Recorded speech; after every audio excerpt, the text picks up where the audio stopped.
A continuación tenemos a la doctora María Venega, que es médico formada en Guayaquil y hizo su posgrado de endocrinología y medicina interna allá mismo en Guayaquil. También estuvo en Buenos Aires, hizo su título de endocrinólogo en Buenos Aires.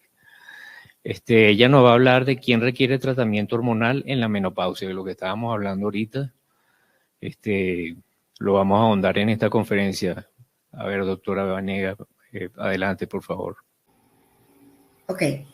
La Organización Mundial de la Salud, buenas tardes, muchas gracias por la invitación a este evento. El tema a definir es quién necesita terapia de reemplazo hormonal o qué mujeres necesitan terapia de reemplazo hormonal. La Organización Mundial de la Salud ha definido a la salud como un estado de completo bienestar físico, mental y social, y no meramente la ausencia de enfermedad. Es así que hoy en día los sistemas mundiales de salud elaboran sus planes en función de la familia y la salud de la mujer. Desde el punto de vista social, la mujer es básicamente el centro de la dinámica familiar y de la administración económica del hogar.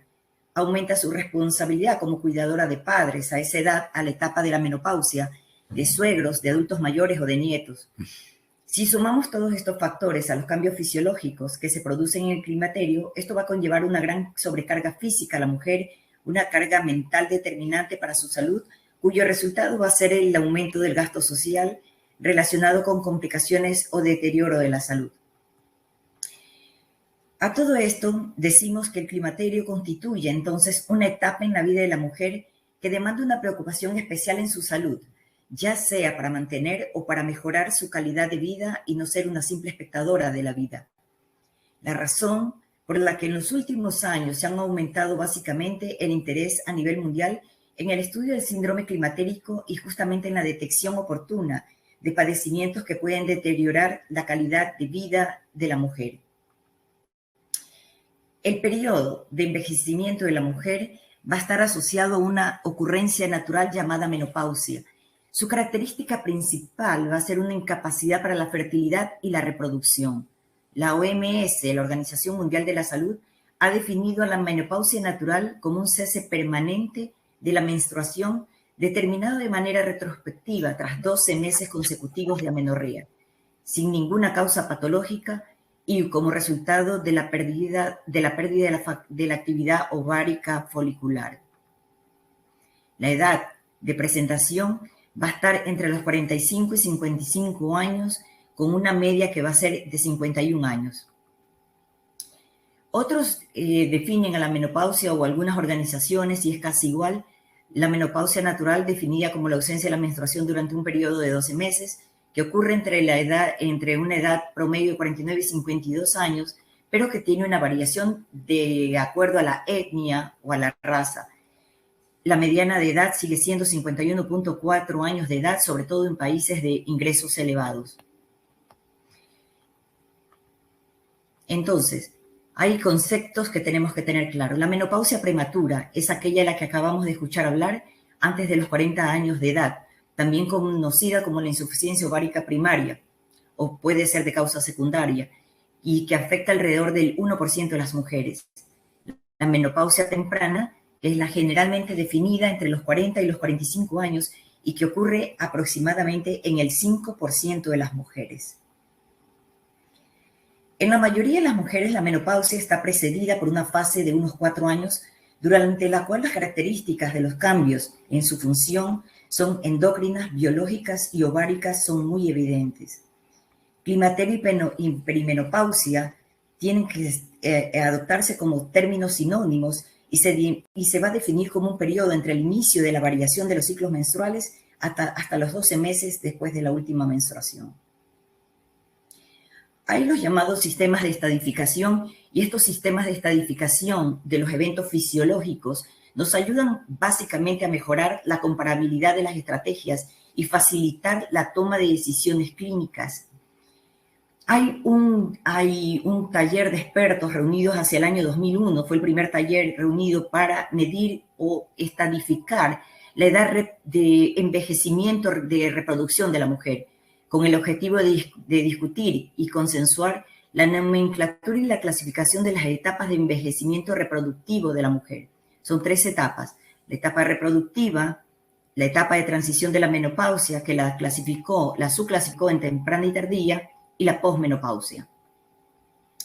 Los criterios iniciales de Stroud en el 2001 se centran básicamente en patrones del sangrado menstrual y los niveles cualitativos de FSH, sin poder establecer niveles cuantitativos. Otras limitaciones importantes de estos criterios en el 2001 incluían su aplicabilidad exclusiva a mujeres totalmente sanas. Excluyó a mujeres que tenían alguna otra patología o mujeres obesas. Nosotros vemos una gráfica que es muy simpática de este sistema de estadificación, que fue el primero en el 2001, y vemos que la etapa de reproducción de la mujer o la etapa del envejecimiento de la mujer la pusieron en la etapa reproductiva, que va del estadio -5 a -3, la etapa de transición menopáusica del estadio -2 a -1 y la etapa de la posmenopausia de +1 a +2. Hay una subclasificación en la etapa de transición menopáusica en etapa temprana y tardía. Aquí es evidente que en la etapa reproductiva hay una etapa temprana, una etapa media y una etapa tardía. Y se basa en los ciclos menstruales, como ya lo había mencionado, y en las mediciones de FSH, básicamente. Nosotros podemos ver en este Stroud 2001 que vemos que en la etapa reproductiva tardía ya hay una diferencia, hay una elevación de FSH, pero no logran establecer cuál es el valor de elevación que nos podría llevar a conducir a pensar en una etapa reproductiva tardía.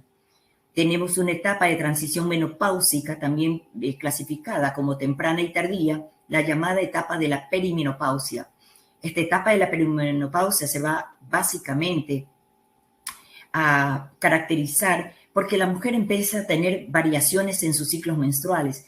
Hay acortamientos de los ciclos menstruales y tiene mayor cantidad de ciclos aparentemente. Y tenemos un aumento ya del FSH.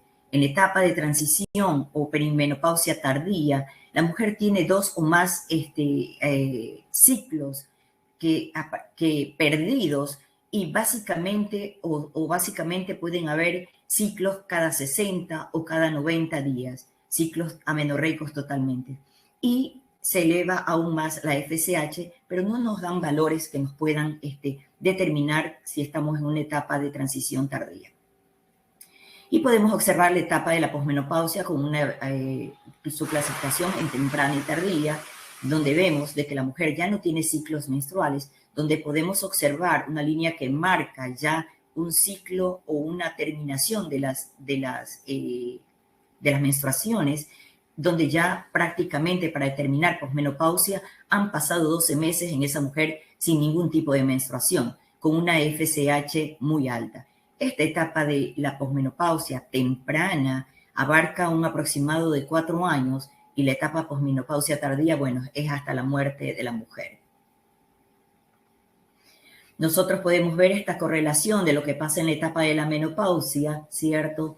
Y podemos ver este 0 que indica cuando ya la mujer prácticamente ha dejado de menstruar, cuando hizo su última menstruación, y podemos observar cómo se van elevando los niveles de FSH y vemos cómo van bajando los niveles de estrógenos. Aquí ya probablemente hay una cuantificación. Si lo podemos ver aquí en esta barra, vemos los niveles de FSH y observamos que a esa etapa prácticamente de última menstruación, probablemente la mujer esté oscilando entre 40, 60, 70 de FSH. Posteriormente a este Stroud 2001, donde prácticamente se excluyó a mujeres que fumaban, mujeres con índice de masa corporal mayor a 30, a mujeres que tenían mayor práctica de ejercicio, a las mujeres con irregularidades del ciclo menstrual, a mujeres que estaban histerectomizadas, a mujeres con anatomías uterinas anormales, bueno, o mujeres con anatomía ovárica anormal. Entonces, se hizo un nuevo reestadiaje, una nueva reunión de consenso y sale el Stroud 10, donde es aplicable a la mayoría de las mujeres, donde se ingresan mujeres no solamente con índice de masa corporal por debajo de 30, sino que entran las mujeres con mayor índice de masa corporal y se van haciendo los criterios independientes de la edad y con otras características del estilo de vida de la mujer. Pero sin embargo, este estrado 10, a pesar de haberse querido perfeccionar, le faltan todavía algunas áreas que tienen que priorizar, ¿cierto? Como ensayos estandarizados para biomarcadores como la hormona antimülleriana, que habla mucho de la capacidad de la mujer en su función ovárica, y los análisis de ciclo en etapa reproductiva. Se debería hacer más investigación destinada a comprender el envejecimiento reproductivo en las mujeres que han tenido extirpación de un solo ovario y esterectomía, determinar qué pasa con aquellas mujeres con enfermedades crónicas, dónde se las ubica, o con infecciones por VIH, en las mujeres con tratamientos con cáncer, en las mujeres con ovario poliquístico y en las mujeres con síndrome de insuficiencia ovárica prematura. Otra limitación que sigue teniendo este nuevo reestadiaje es que no se aplica a mujeres que usan hormonas exógenas, como la terapia de reemplazo hormonal, que pudiera darse en la mujer con falla ovárica prematura. Y probablemente porque la terapia de reemplazo hormonal podría confundir la clasificación precisa de las mujeres en sus distintas etapas reales de reproducción. Y este es el nuevo reestadiaje o estrado más 10, donde hay una gran diferencia o algunas, diría más pequeñas diferencias, donde la etapa reproductiva tardía se clasifica en -3A y -3B. Y aquí hasta nosotros vemos en la reproductiva tardía, donde la mujer, donde la mujer en la etapa -3B todavía tiene ciclos menstruales regulares. En cambio, en esta etapa reproductiva tardía, -3A, en cambio, ya hay esos cambios sutiles en la duración de la mujer del flujo y de la duración de los ciclos menstruales. Ya vemos que la FSH empieza a tener variaciones, y cuando hablamos de variaciones, probablemente es que esa FSH ya es mayor a 10, ya no está en esos valores entre 4, 6, máximo 8. La antimülleriana ya está baja, que ya ha comenzado a bajar en etapa tardía, 3B también, ¿cierto? La inhibina B se observa baja y el conteo folicular antral ya está bajo, igual que en la tardía 3B.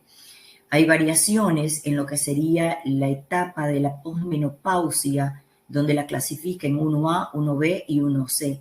En estas etapas de posmenopausia llamada temprana, que las subclasifica, ¿cierto?, apareciendo que la temprana dura en sus primeros estadios, más 1 y más 1A y más 1B, 2 años aproximadamente, ya se observa que de la etapa reproductiva o menopausia o de la menopausia tardía, donde la mujer ya presentó unos niveles de FSH probablemente igual a mayores a 25, puede ser que en esta etapa que marcamos aquí, el final de la menstruación, a entrar a lo que se llama posmenopausia temprana, hay una variabilidad y donde esta FSH probablemente sea mayor a este nivel que ya se presentó en la transición menopáusica tardía.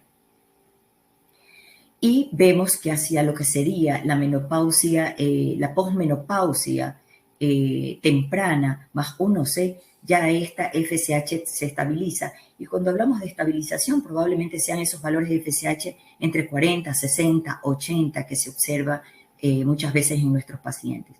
La antimülleriana, que en esa posmenopausia temprana estaba baja, ya en la posmenopausia más 1C, en ese estadio ya final, está muy baja, ya casi es indosable. El conteo antral folicular probablemente ya no exista o sea muy, pero muy bajo. En la posmenopausia tardía vemos que es por el resto de la vida, ¿cierto? Ya han pasado prácticamente 6 años desde el inicio de la menopausia y ahí en estas etapas hay aumento mayor de los síntomas de atrofia urogenital que ya han venido siendo observados o padecidos por la mujer probablemente desde la etapa de transición menopáusica tardía. Es decir, antes de entrar a la menopausia, la mujer en esta etapa de transición menopáusica ya empezó a tener estos famosos síntomas vasomotores, estos hot flashing que molestan mucho, tanto en el día como en la noche.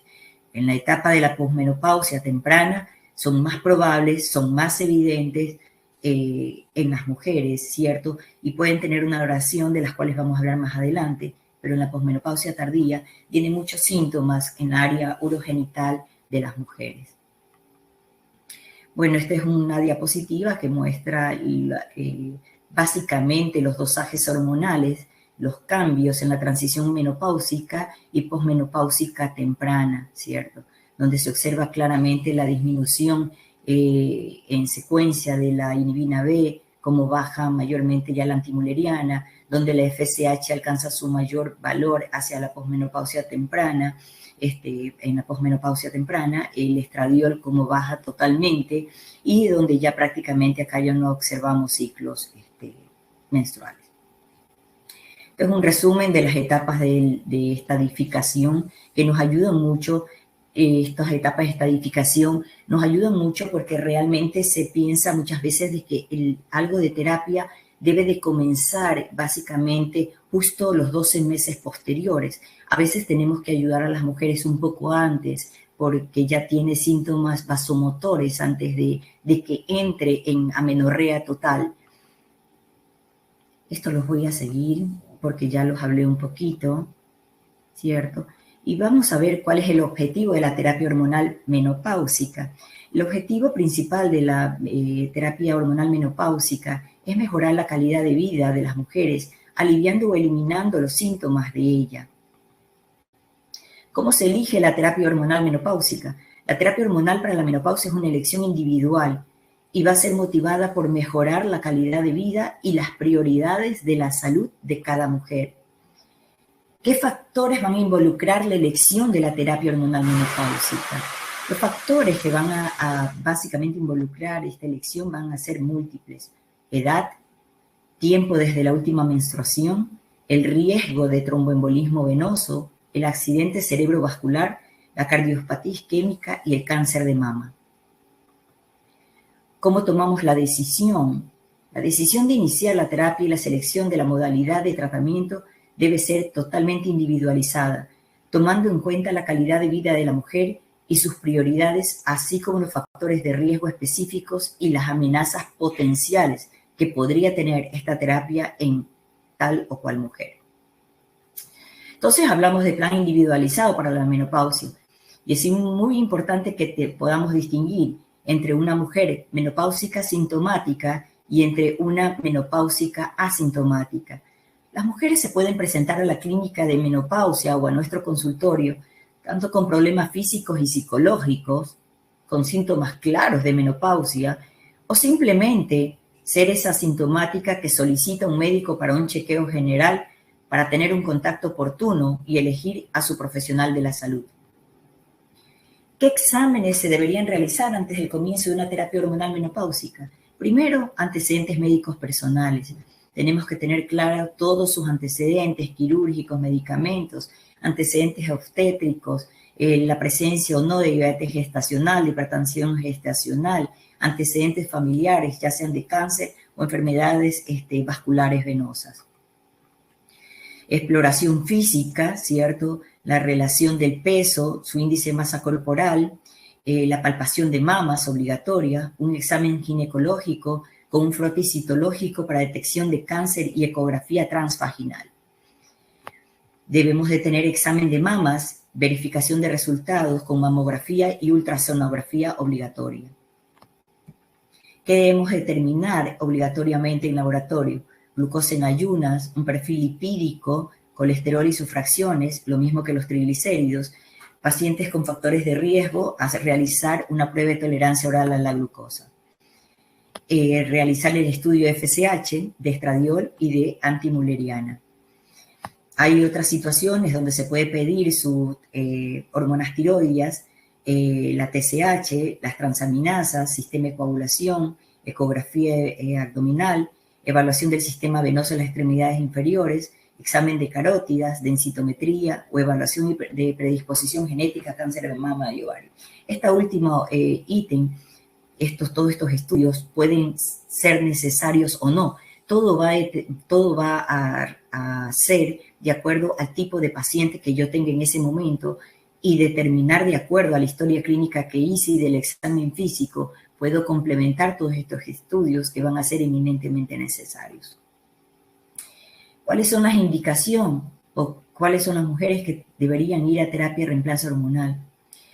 Las directrices y opiniones de consenso recomiendan la terapia hormonal en el tratamiento de los síntomas posmenopáusicos, incluidos los síntomas vasomotores y el síndrome de molestias génito-urinarias en la menopausia. Pero ninguno lo recomienda para el uso para prevención de enfermedad cardiovascular o en el cáncer de mama. Antes de tomar una decisión clínica, debemos de ver los factores de riesgo, como accidente vasculocerebral, cáncer de mama, obesidad, edad y tiempo del inicio de la menopausia para considerar el dar o no dar una terapia de reemplazo hormonal. Iniciar la hormonoterapia cerca de la menopausia en las dosis más efectivas, más bajas, es más probable que tenga mayores beneficios y menores riesgos, incluyendo el alivio sintomático a corto plazo y a largo plazo en la prevención de enfermedades crónicas. Esto merece una reflexión muy importante, porque las dosis más efectivas a veces se creen que son las dosis más altas, y en la mujer en menopausia las dosis más efectivas no son las dosis más altas, sino las dosis más bajas, que le provean a la mujer básicamente el alivio de los síntomas, ¿cierto?, para correr por mayor tiempo o el tiempo que sea necesario de su terapia de reemplazo hormonal y que nos logre prevenir las enfermedades crónicas donde ha sido discutido mucho si se debe utilizar o no la terapia de reemplazo hormonal. Entonces, hay un acuerdo general en las guías respecto a la terapia hormonal. ¿Cuáles son las indicaciones básicas en las que prácticamente casi todos coinciden? Que la terapia de reemplazo hormonal debe de darse para tratar los síntomas de la menopausia y en la mujer con insuficiencia ovárica primaria o la menopausia temprana. Las consideraciones de riesgo, ¿cierto? Como pueden ver todas las asociaciones, todos los que se han reunido para hacer consensos, ¿cierto?, toman en consideración la edad y el tiempo de inicio de la menopausia, el cáncer de mama, la enfermedad cardiovascular, el perfil lipídico que tenga la mujer, la historia de ser fumadora o no, y la decisión individualizada que debe de ser basada en el riesgo-beneficio de la mujer.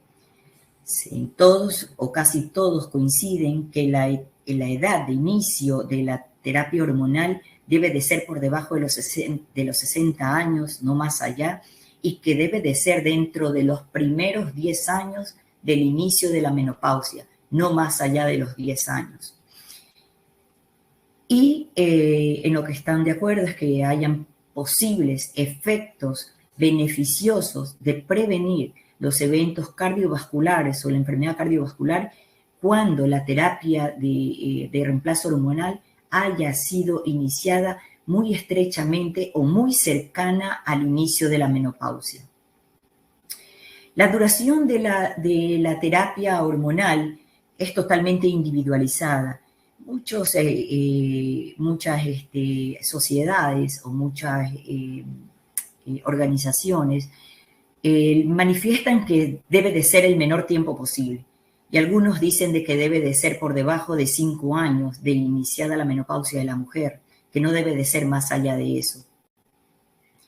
Lo manifiestan como que sea de duración lo más corta posible, menos de 5 años, ¿cierto? Y hay algunas que ni siquiera lo han evaluado.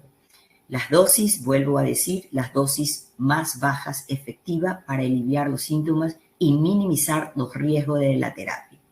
Individualizar las dosis de acuerdo a la paciente, ¿cierto?, para minimizar riesgos. Las terapias transdérmicas están recomendadas sobre todo para justamente disminuir los riesgos del tromboembolismo venoso. En las pacientes con obesidad, en las mujeres con hipertensión, en las mujeres con hipertrigliceridemia o colelitiasis. La terapia vaginal ha sido recomendada básicamente para las mujeres con síndrome genitourinario en la menopausia. Prácticamente en todas las mujeres que lo padezcan deberían de recibir la terapia de reemplazo hormonal. Y bueno, es necesario tratar con el oncólogo, preguntar o conversar con el oncólogo en el caso de una mujer que tenga riesgo de cáncer de mama o en una mujer inclusive que tiene cáncer de mama, y dependiendo de la etapa en la que esté, si tiene que llevar algo de terapia vaginal en el caso de que los síntomas genitourinarios sean muy grandes para la mujer y muy molestos. Bueno, estas son las diferentes opiniones respecto a la terapia hormonal para prevenir enfermedades crónicas. Podemos ver que la A es que la apoyan, la que es apoyada realmente en las enfermedades crónicas para la terapia de reemplazo hormonal es la osteoporosis. Después está la B, que no la recomiendan, pero que se han visto potenciales beneficios sugeridos, ¿cierto? No está recomendada, pero se han observado en la mayor parte de trabajos que hay beneficios ventajosos, sobre todo, bueno, ahora van a hablar de riesgo cardiovascular y tratamiento de la menopausia. Sobre todo la recomendación es que sea muy cercano al inicio de la menopausia la terapia de reemplazo hormonal por este tema de la enfermedad cardiovascular.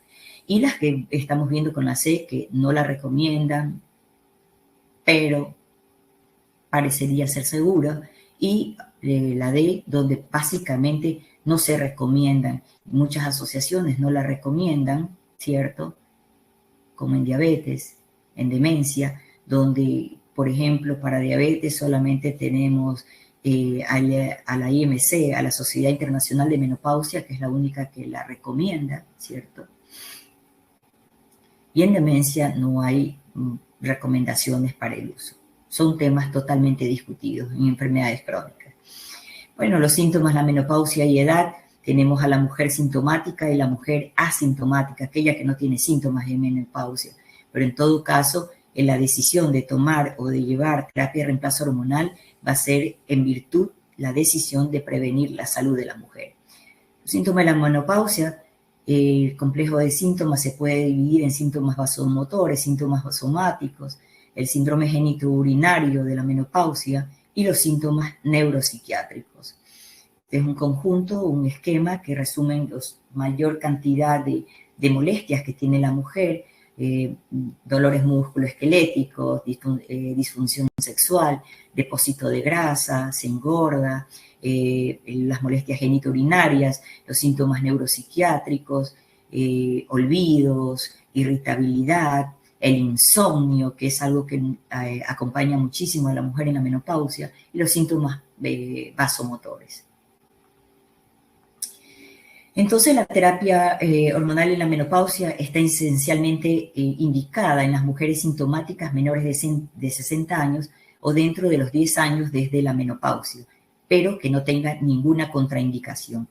Aunque la condición de asintomática se está reconsiderando también porque puede abarcar a estas mujeres que conozcan los riesgos-beneficios y deseen utilizarla para una eventual disminución de algunas enfermedades crónicas, como entre ellas vemos la osteoporosis. ¿Cuáles son los principios generales para prescribir terapia hormonal en la menopausia? Seleccionar bien a las mujeres, tratar a mujeres sintomáticas y aquellas asintomáticas conociendo riesgos, beneficios y que deseen usarlas. Sincronización, mantener efectos endógenos de los estrógenos, hacer un comienzo temprano. La personalización de la cual les hemos insistido, la dosis, el tipo ideal no existe, una combinación diferente tiene características diferentes y disminuir las dosis con la edad, ¿cierto? Mientras más va avanzando la edad, se va haciendo o obteniendo la dosis más baja efectiva para la mujer en el reemplazo hormonal. En las indicaciones para la terapia hormonal en la menopausia están la alteración de la calidad de vida de la mujer, la falla ovárica prematura, el síndrome vasomotor, el síndrome genitourinario, el dolor, la rigidez en las articulaciones, el insomnio, la alteración del estado de ánimo de la mujer, la baja de la libido, la prevención de la osteoporosis y las fracturas relacionadas y la prevención de la atrofia del epitelio, de la piel, del tejido conectivo y de los discos intervertebrales. Estas son indicaciones clarísimas de qué mujer, cierto, debería recibir terapia hormonal en la menopausia, excepto que la propia mujer no lo quiera. Sin embargo, su médico debería de explicárselo, indicárselo para que obtenga mejor calidad de vida y evite ciertas patologías que podrían después provocar un deterioro de su salud. Cuando vimos la anterior, vimos esto de la alteración de la calidad de vida, el MRS. Y esta es una escala básicamente de medición, ¿cierto?, de las molestias de la mujer en la menopausia. Y es muy simpática porque si ustedes ven este cuestionario que es muy sencillo, ¿cierto?, que fue, se editó en el 2004, ¿cierto?, hasta septiembre del 2004, tiene una serie de preguntas sencillas que se le puede hacer a la mujer. Y ustedes pueden ver estas caritas, dicen no se siente molesta, siente molestia moderada, importante, o demasiada molestia. Hay una clasificación que son prácticamente lo que refiere a la parte somática. Del punto 1 al punto 4 son las molestias somáticas, como ustedes las pueden ver aquí. Del punto 5 al 8 trata la esfera psicológica, que es muy afectada en la mujer, del 5 al 8. Y del 9 al 11 es prácticamente preguntas que tienen que ver con las molestias urogenitales de la mujer. Esto se va calificando de acuerdo a la intensidad que tenga cada mujer. Si siente muchas molestias, pues moderada, le pondré, tiene problemas con la orina, más o menos, importante, se me suelta la orina, no puedo estar toso y me orino, y de acuerdo a eso va a ir marcando para después hacer una suma. Entonces, en esa evaluación que se hizo, va a poner o va a determinar cuándo la terapia hormonal en la menopausia puede ser muy necesaria o puede ser adecuada y explicárselo a la mujer. Mujeres con MRS total o mayor a 15 puntos, es muy necesaria que inicie una terapia hormonal en la menopausia, terapia de reemplazo. Y adecuada sería en toda mujer que tenga un MRS total mayor o igual a 8 puntos. O en mujeres que tienen un MRS con dominio somático mayor a 8, una mujer que tenga un MRS con dominio psicológico mayor a 6, igual o mayor a 6, o en las mujeres que tengan un MRS con dominio urogenital mayor a 3. Esto es importante porque esto nos haría explicarle o tomar una determinación, ser más decisivo en el tratamiento o determinar qué mujer o quiénes necesitan terapia de reemplazo hormonal. Entonces, bueno, este es un diagrama de flujo de prescripción en las mujeres con terapia de reemplazo hormonal en mujeres sintomáticas que tienen un MRS alterado, que ya lo habíamos visto. Mujeres se determina que sean menores de 60 años y que estén dentro de los 10 años de haber iniciado la menopausia. Entonces, vamos a determinar si la paciente presenta diabetes, dislipidemia, hipertrigliceridemia, fuma, es hipertensa o obesa, probablemente la terapia de reemplazo hormonal para esa mujer, la indicada sea por vía transdérmica. Si la paciente presenta fibromatosis, endometriosis, tendrán que usar las dosis más bajas de terapia, las ultra bajas de terapia de reemplazo hormonal. Si es una mujer que tiene útero, ¿cierto? Entonces necesita una terapia de reemplazo hormonal con progestágenos y estrógenos, ¿cierto? O puede ser estrógenos más base de oxifeno, ¿cierto? Y o tibolonas. Si es una mujer que ha sido histerectomizada, puede seguir una terapia de reemplazo hormonal solo con estrógenos, ¿cierto? Y si la única molestia de la mujer es los síntomas genitourinarios, ¿cierto? Entonces puede llevar una terapia de reemplazo hormonal estrogénica vaginal, que va a ser muy útil por ella, se va a sentir muy bien y no tiene que aplicar necesariamente una terapia de reemplazo de tipo sistémica. En el caso que la mujer, que lo vamos a ver más adelante, Después les comento lo otro, pero ¿qué contraindicaciones tendríamos? Vimos en quienes ya estaba indicado, hicimos un test, pudimos elegir cuál es la mujer que tenía la mayor indicación de terapia de reemplazo hormonal y cuáles deberían tener una terapia de reemplazo hormonal adecuada. Ahora, ¿quiénes están contraindicadas? Hay contraindicaciones que se llaman absolutas y contraindicaciones relativas. Las absolutas, ¿cierto?, son el sangrado inexplicable, sangrado vaginal, obviamente, el cáncer de endometrio activo, una etapa avanzada extrauterina, el cáncer de mama, presente o pasado, el tromboembolismo pulmonar y la hepatopatía aguda de una mujer, ¿ok? Entonces, el cáncer de endometrio es así, aparentemente tenga criterios de curación, esa mujer no va a poder llevar este terapia de reemplazo hormonal. Las contraindicaciones relativas por un inicio de terapia con estrógenos, el antecedente del tromboembolismo, el lupus eritematoso, las porfirias y las hiperplasias endometriales no tratadas. El cáncer de endometrio tratado, como les había dicho, es relativo. La enfermedad coronaria previa o el accidente vascular cerebral, pacientes con demencia o con ya un test que nos haya hablado de que está iniciando un estado de demencia, los antecedentes personales de enfermedad tromboembólica venosa, la autoesclerosis, la hipersensibilidad a los componentes activos, a cualquiera de los componentes de la terapia de reemplazo, y la negación de la paciente a recibir, así uno le diga de que debería o que es la paciente óptima para recibir, que ella no quiera recibir la terapia de reemplazo hormonal. Entonces, habíamos visto que hay terapia de reemplazo hormonal donde todas las sociedades o asociaciones coinciden que hay que dar este reemplazo. Y entre eso están los síntomas vasomotores que alteran tanto a la mujer. Los síntomas vasomotores se presentan como esos famosos sofocos, sudores fríos y sudores nocturnos, que pueden ser reportados en la transición ya de la menopausia, ¿cierto? No cuando ya la mujer está dentro de la menopausia, sino un poquito antes, en ese estadio de transición, donde la mujer ya empieza a tener esos bochornos.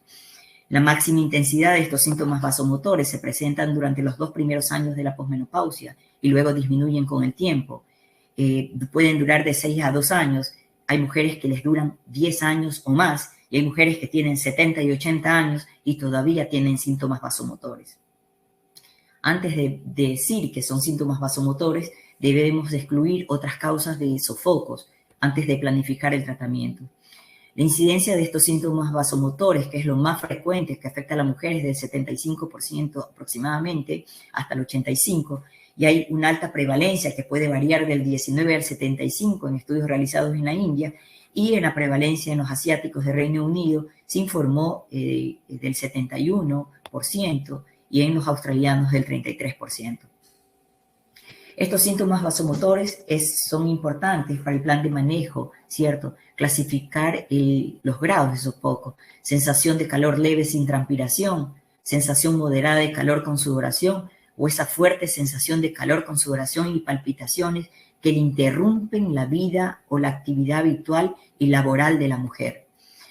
Cuando tenemos estos síntomas vasomotores de moderados a severos, los famosos hot flashes, o los sudores nocturnos, tenemos que determinar, ¿cierto?, si los tiene con respuesta inadecuada a las modificaciones o al estilo de vida. En algún momento lo deben haber dicho, yo no lo vi, pero que lo más importante que uno recomienda dentro de la mujer menopausia es el cambio del estilo de vida, una buena alimentación y un buen programa de ejercicios en la semana. Entonces, si hay inadecuada respuesta al estilo de vida, ¿cierto? No, sí. Ya ahí vamos a interesarnos en terapia hormonal y vemos si hay o no hay contraindicaciones. Si está libre de contraindicaciones, entonces vamos a este esquema. Vamos a la valoración prácticamente del riesgo cardiovascular, ¿cierto? Y si la mujer tiene o está sobre los 10 años o no, ¿cierto? Entonces, inicio de la menopausia, años de menopausia, menos de 5 años, más de 10 años. riesgo cardiovascular por debajo del 5%, moderado o alto, ¿cierto? Si el riesgo cardiovascular es bajo, ¿cierto? Y tiene menos de 5 años del inicio de la menopausia, le damos terapia de reemplazo hormonal sin problema. Si está entre los 6 y 10 años también, pero si tiene más de 10 años, ¿cierto? Evitamos la terapia de reemplazo hormonal. Como vemos, aquí se evita en la mujer que tiene más de 10 años de terapia de reemplazo hormonal, de menopausia, perdón. Si los síntomas ciertos se mantienen y esta mujer tiene un riesgo cardiovascular moderado, ¿cierto? Podemos elegir la vía térmica, perdón, ¿sí? Doctora Vanega, disculpe que estamos muy retrasados en el tiempo, okay. Si puede abreviar un poco el final de la charla.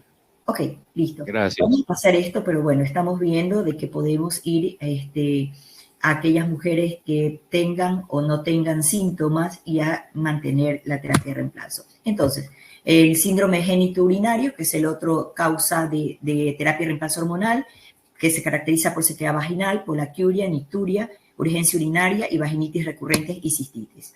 En estas mujeres, el tratamiento con estrógenos sistémicos y tópicos son efectivos y en casos algunos el uso simultáneo puede darse y puede justificarse. Si los síntomas o la atrofia urogenital es la única razón, puede ser solamente, el tratamiento puede ser básicamente solamente tópico, y si la mujer tiene una conjugación de las molestias genitourinarias más los síntomas vasomotores, entonces puede justificarse, si no tiene contraindicaciones, que sea una terapia de reemplazo hormonal sistémica y combinada con los estrógenos vaginales. Otra de las determinantes o indicaciones de terapia de reemplazo hormonal es la insuficiencia o falla ovárica prematura, donde la terapia de reemplazo hormonal es prácticamente obligatoria y el tratamiento se debe de continuar hasta los 51 años de edad, donde se llega a hacer las dosis más bajas posibles de estrógenos en las mujeres. La osteoporosis es otra de los determinantes de dar terapia de reemplazo hormonal. La prevención y el tratamiento, en particular, se debe de hacer máximo hasta los 60 años. Y bueno, dependiendo de si es la Organización Mundial de la Salud o de las diferentes sociedades o asociaciones, se va a determinar si le das tal o cual tratamiento para osteoporosis, pero se ha determinado en un consenso general que las dosis bajas o ultra bajas son de beneficio en las mujeres para reducir la incidencia de las fracturas vertebrales y de cadera. Han sido aprobados los estrógenos por la FDA y las guías de terapia hormonal para prevenir estas fracturas la recomiendan sobre todo en aquellas mujeres que tengan alguna contraindicación para iniciar cualquiera de los otros fármacos, sean bifosfonatos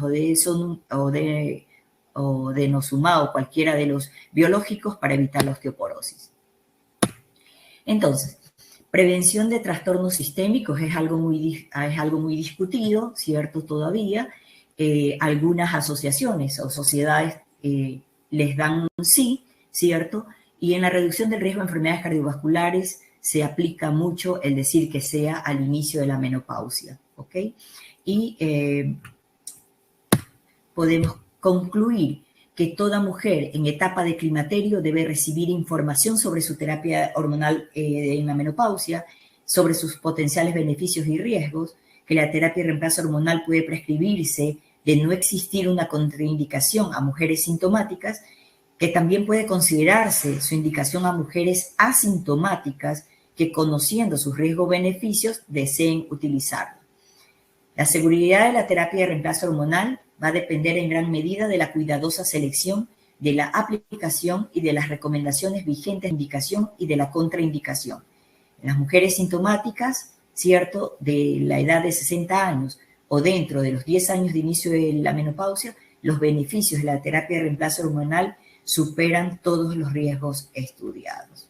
Muchas gracias por esta charla.